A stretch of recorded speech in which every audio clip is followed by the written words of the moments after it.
We interrupt this program for a special news bulletin.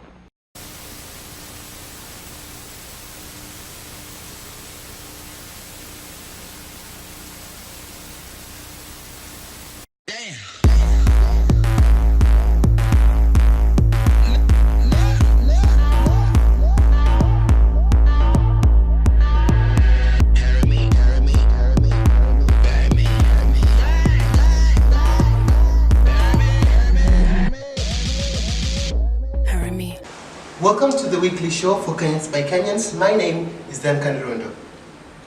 The world has become a global village and Kenya has definitely not been left behind. Technology has become a norm in the society and worked its way to influence us. For this series, we will be looking at key topics in politics, fashion and business. But first, here are the news headlines. To be or not to be? That is the question on every Kenyan's mind over Raila Odinga's imminent swearing in. Mombasa Club opened up after allegations of pimping and prostitution. 5,900 students to benefit from cooperative bank scholarships. And finally, Moses Kuria in trouble over recent hate speech comments. Join us at the top of the hour for more comprehensive news bulletin. During the electioneering period, there is massive spread of hatred and fear. Technology has made this simpler just at the push of an update status button. Hate speech, kwa kwanza as in kwa hii country yetu ina lead to unrest, wasi wengi hawaelewani. One, you are political issue, some personal issues. Lakini saa ukiangalia sana kitu ina make to rise of hate speech in our current political stage. And also the media, the rise of the media, our kufuatilipo wa poa. So I think that's my suggestion. Oh, okay, that's very interesting. But I think the consequences should be more clearer on those who do such things online. I think right now we don't have a clear light of what really happens if someone ends up maybe abusing you or trolling you online.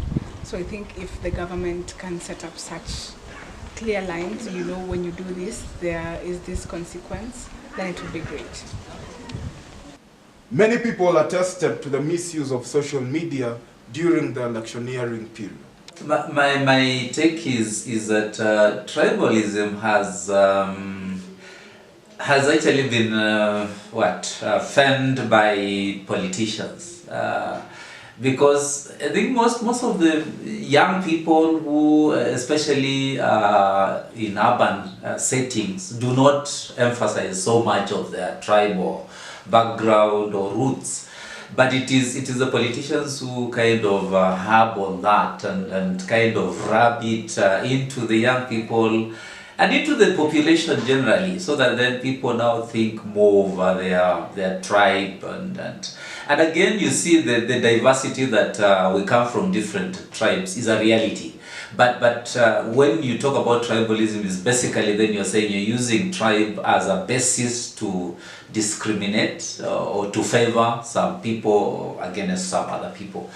But I think that politics has played a big role in that. But generally people, especially urban people, do not have as much focus on tribe. Although that again, when it comes to politics, it just plays out nasty.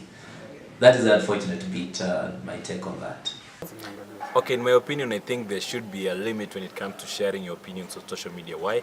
Because nowadays, so many people are spreading propagandas. A good example is in the previous elections, there were so many propaganda being spread. Who is to be blamed? The uploader or the network administrator? For Kenyans by Kenyans, I have been your reporter, Gadua Miricho. So welcome back to the show, guys. With us today we have Gideon Maingi, who will be interviewing on this issue. Thank you, Mr. Gideon, for joining us. Thank you. So let us jump straight into it. Why do you think at such a point in time that tribalism is still such a huge issue affecting us in Kenya? One is tribalism is fostered by the Kenyan leaders, and they use it to divide and rule this country. The more divided we are, the more control they will have over us. Number two, tribalism is as a result of so many years of some communities being marginalized and others having favors in government, including positions, including opportunities, including lands, and all these things. So we have communities that have felt like we are not Kenyans, you know. So in that, the tribalism aspect is actually fostered. Number three is the never-ending philosophy of it's our turn and it's our time to eat. So we have a community like, let's say, the Gikuyus of this country. They are good people. They are very good people, very hard-working people. But as we speak right now, they are the most hated community in this country by all the other 42 tribes. Why is that so? It's so because we feel like it's like they are having a certain favor that we are not having. So by the end of the day, we end up hating them. And number two, every community is pushing their own leader to become either a president, either a governor, either a cabinet secretary, not because we want them to bring change to this country, but we want our community to feel represented. We want our community to start being exposed to this opportunity. So it's the idea that if our community member is a president, it's our turn to eat. See? So that in itself fosters the tribalism roots to the deeper ends. The last thing is this idea of land. Land has been a very great source of tribalism in this country. Other communities feeling that our lands are not fertile like the others. You stole our land as this community, you came and, you know, look at a place in like Kitengela. It was a native land of the Maasai. But now you go there, there's more than 60% of the people staying there are Gikuyus. They have gone, they have Bible, blah, blah. So the Maasai, they feel like we are being pushed away. We are being pushed away by this community, you know. But by the end of the day, you cannot blame them because they are the ones selling the land, you know. So by the end of the day, there are so many reasons, and if we cut those reasons, if we look at those issues, we will be able to finish tribalism in this country. But don't you think that it's a bit quite foolish and ignorant of us to keep on pointing fingers and blaming our leaders for trying and pulling us apart? In that, be it even if it is which leader who comes in and sits into power, me as an ordinary Kenyan citizen, that person won't personally come and help me in my own house with my own problems. So don't you think that it's about time we grew up and put aside our selfish reasons and try to work together and try and make something come out of politics, not just having our own issues and our own agendas addressed? That's where you have it wrong. Because politics is about interest. At the end of the day, it's always about interest. And there's the individual interest of the politician, and there's the interest of the people, and there's the interest of either the one who will become president or the big folks, you know. So there are a lot of people who are pushing you. And I'll say this, at the end of the day, leaders are a reflection of the people. If leaders are tribal, it means that the people are tribal. You see, because your father will not come to your house, to your home, and try to implement things that you don't want. No, you'll be against him. You see, but we have never seen a Kenyan against tribalism and all that. We just speak against it. But when it comes to action, we are different from that. So, first thing, the reason why we cannot let our selfish interests out is because politics is about interest. We are putting these people in positions so that they serve our interest as Kenyans. If it's Kenania Madatani ward, this ward that we are in this state university, we are electing an MCA to serve in the interest of us as Kenania Madatani guys. You know, if he's going out in Mololongo and then saying this and this, no, we'll start fighting him because now it's like he's serving the interest of Mololongo guys, not us. You see, so it's time. What I will say is, to be honest and blunt, you know, I will say this. Let's make sure that the leaders we elect, they have their own selfish interests. That's the first thing we know. So it's time we look at this leader who has his interest aligned to ours. I'll give you an example of politics in the US. In the US, we glorify these people. Don't you think they don't have selfish interests? They have selfish interests in them. You see, but it's different from us. If the president wants to pass a bill in Congress, he will make sure that he goes to all those people and he tells them, now I want this bill passed, but you, I will build a school in your district. For you, I will do this in your district. I'll do this, I'll do this. But here in Kenya, it's different. Here in Kenya, we go to parliament, we go to county assemblies. If MCAs or MPs have to pass a bill, they'll have to receive bribes in form of money. So currently the thing that has become so huge is that there's been a huge amount of people who are subscribing to social media platforms. But still, you find that in those social media platforms, we are carrying our hate. The hate that we are having, we put them on social media in that we use social media to advocate for these things such as tribalism and violence. So do you think that it is the fault of the social media regulators or of the people of such stuff? I'll say this.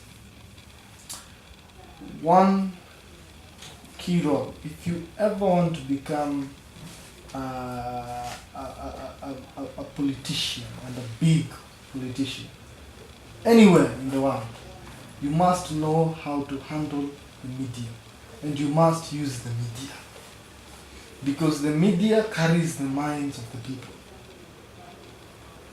It's all about the perspective, you know, the perspective. So I once told you that the leaders use tribalism to divide and rule.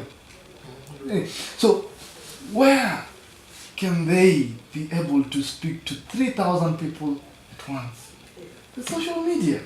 You know? So is the social media being used to advance politicians' interests?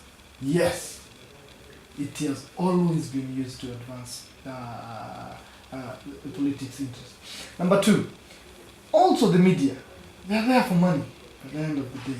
They want traffic, they want the highest rating and all that. So they want everything that is controversial. So I will blame both sides. One, the politicians for using the media. And number two, for the media being allowed to be used to get money, traffic, rates, and all that. You know. So who are the victims by the end of the day? The Kenyans are. You know. So the media is a very major component when it comes to politics. If you don't know how to handle the media, you'll never reach to higher heights of politics. So once again, I would like to thank you so much for joining us for this interview. Up next, we'll be having the Hyperlocal Report. Your grandpa's favorite bread since he had hair. Lots of hair.